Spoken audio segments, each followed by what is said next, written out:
Hello guys, gagawa naman po tayo ng dishwashing liquid guys. Itong nabili ko po guys para po akong hindi masaya.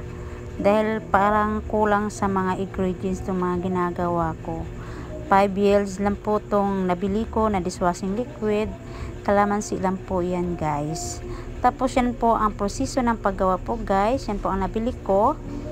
Is 110 lang po. Hindi ko po lahat nakuha yung mga video kung paano po ang procedure.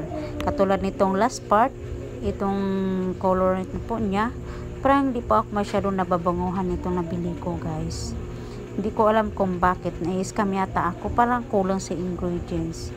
Hindi po ako masaya na nagawa ko po ito kasi naubos na kasi po yung ginawa ko na yung nakaraan, yung calamansi flavor na dishwashing liquid. Mas mabango po yun kaysa itong ginawa ko ngayon na 5 ml lang po.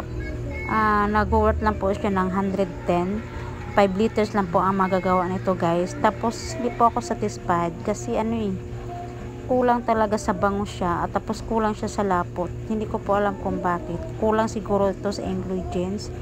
Kulang po yata yung binigay sa akin ng supplier. Bagong supplier kasi itong nabili, hindi kasi yung dati kong binibilhan yung nagde-deliver sa akin dito, kasi dito nakita ko po kasi mura-mura lang sa kanya, kaya siguro konti lang din po yung naibigay niya sa akin dahil mura lang po. Hindi po yata kompleto, isang yun lang, yan lang, green lang, kulay green lang, nawala yung scent niya, yung wala po akong natanggap. Iwan ko kung bakit, ano ba nangyari dito. Pero susubukan ko to guys kasi sa dati kong nabili nung nagawa ako ng calamansi, sobrang bango po niya at sobrang lapot po niya. Ito mabula siya pero hindi siya masyadong lapot, hindi rin siya masyadong mabango.